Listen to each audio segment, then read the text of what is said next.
It's time to finish what I started. Back in April, just a few months ago, I began modding my LaserActive console. I added RGB and S-Video out capability using Zaxour's CLD-RGB mod kit. But what I didn't tell you was that this was the beginning of a more comprehensive mod for the console. So today, I'll be finishing things off by installing the PAC Attack Kit, which bypasses the Sega PAC-S10 audio circuit to improve the sound on the LaserActive. Let's take a look.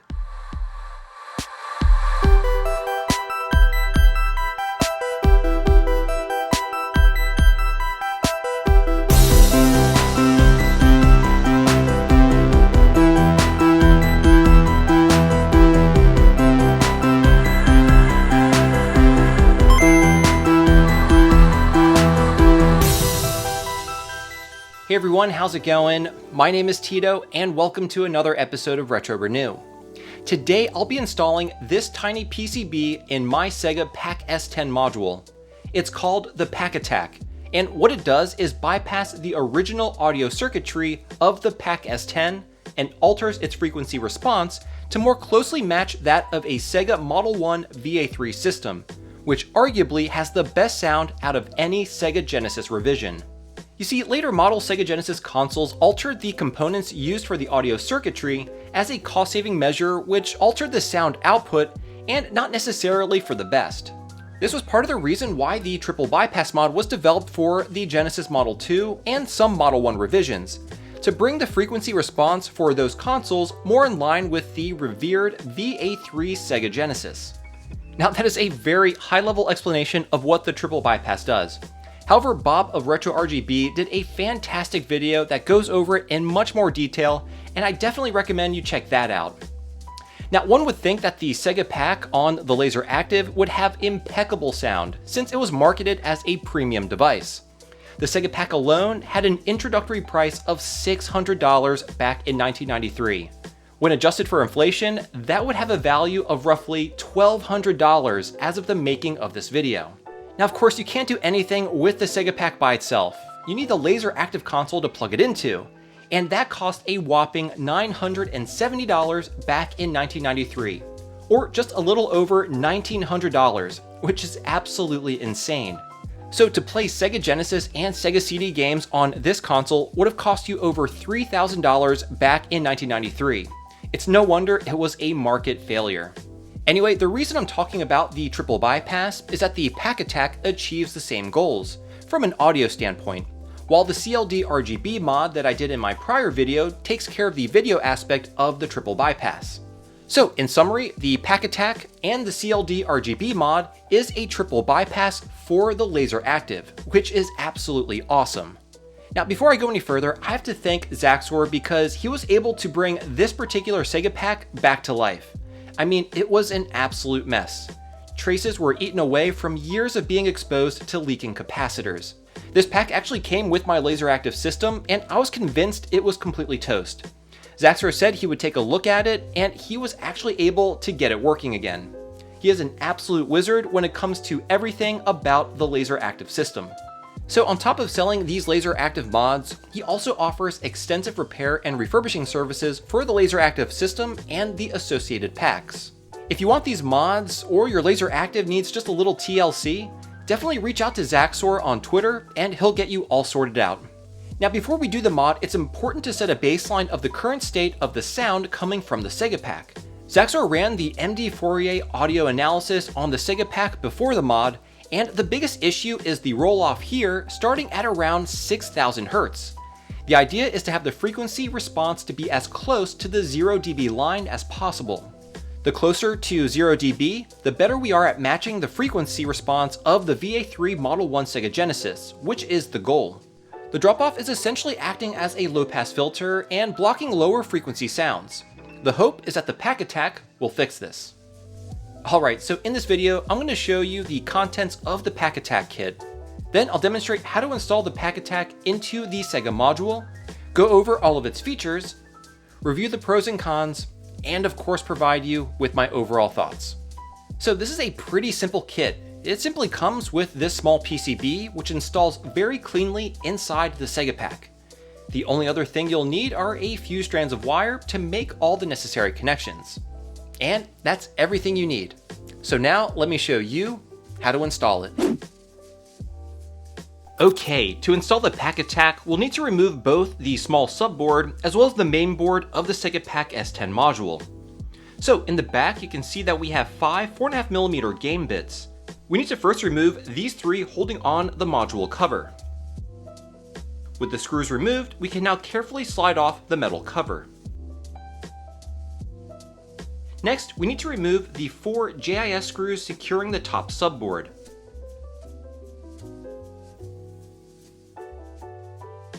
Then from this side, we can remove the subboard which is connected to the main board below. Proceed to removing the 2 controller cables connected to the main board.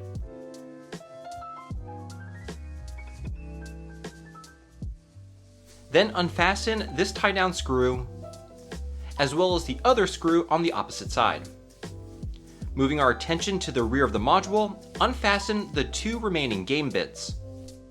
And we should be able to pop off the rear panel. Set it aside and then remove the 2 last screws on either side of the interface connector. With all the screws removed, we can now carefully slide out the main board. Now, moving our attention to the back of the smaller subboard, we need to remove the 8 capacitors shown here, comprising the audio circuit of the PAC-S10. Here I'm using hot air, which really makes this process go by quickly. I'm using some Kapton tape to protect the nearby components. And here's the subboard with all the capacitors removed. You'll notice that this area is completely damaged with lifted pads and corroded traces. Zaxour was able to repair this area of the board. However, since we are installing the PAC Attack, this entire area of the board will be completely bypassed. That is one of the awesome things about this mod.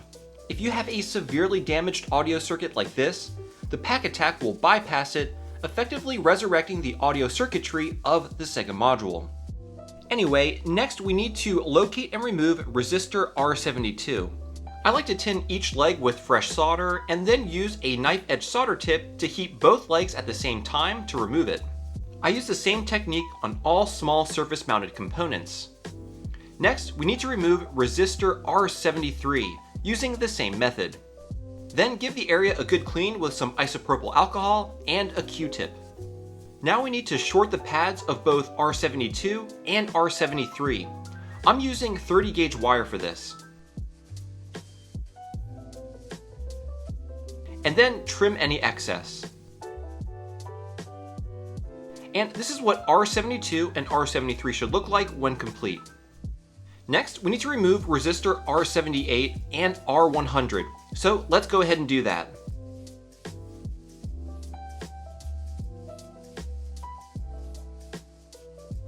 Once that's done, we can now start putting the Sega PAC back together, starting with the main board.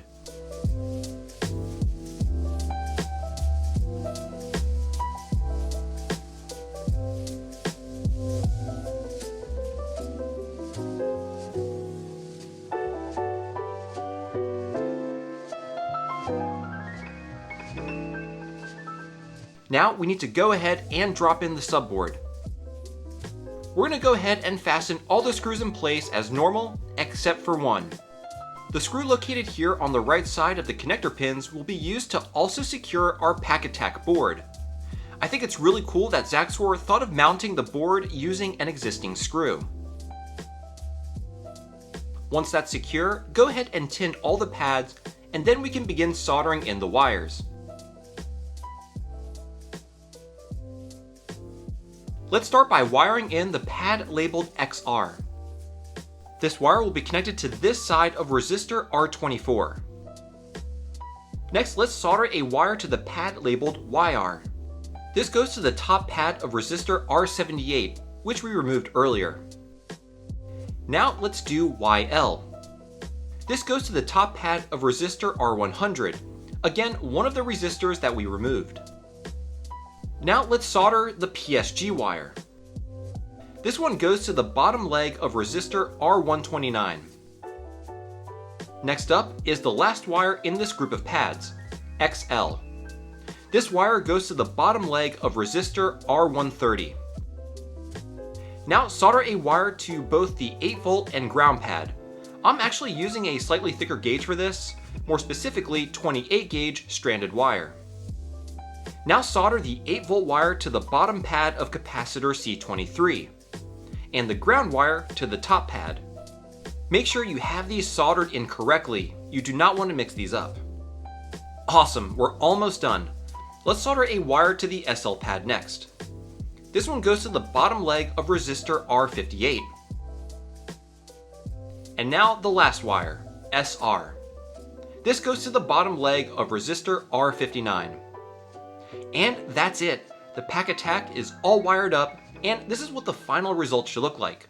Do keep in mind, your Sega PAC may not have all the bodge wires like mine does. Anyway, place a piece of Kapton tape over all the wires to help keep them flat against the subboard. And then very carefully slide the cover back on. Be careful to not snag any of the wires. And lastly, fasten the 3 game bits securing the Sega PAC's cover. Great, so now that we installed the PAC Attack, is there a noticeable difference in the sound? So I don't have the best ears, but there does appear to be a small difference. Have a listen.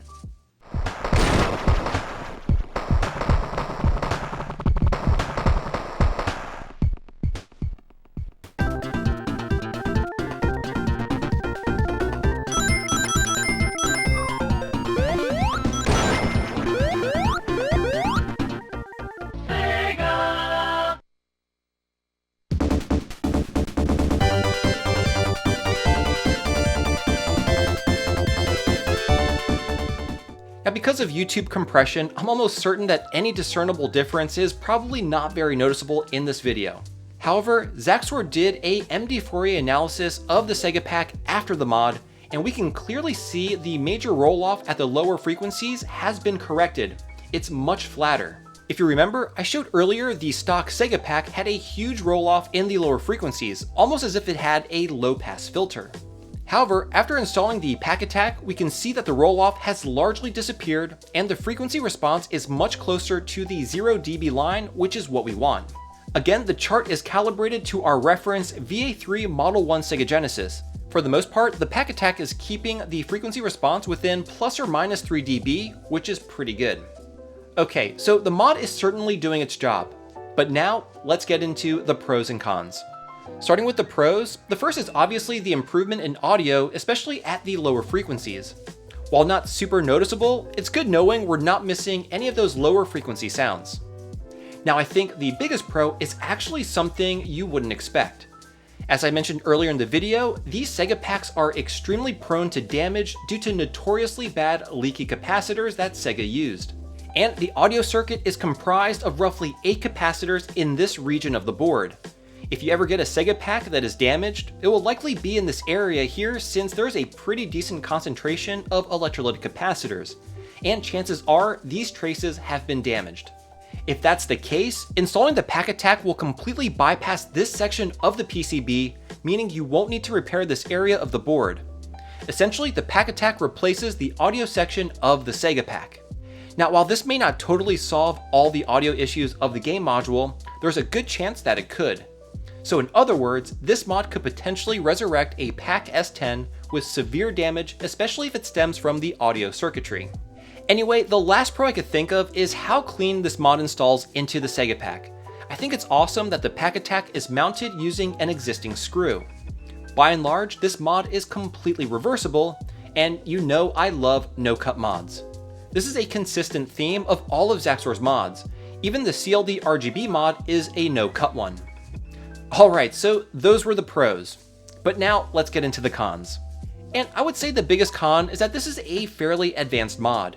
It does require the removal of some pretty small components. However, it's certainly not the most difficult either. I think that for the amount of work, the benefits of the mod are pretty minimal, but certainly observable.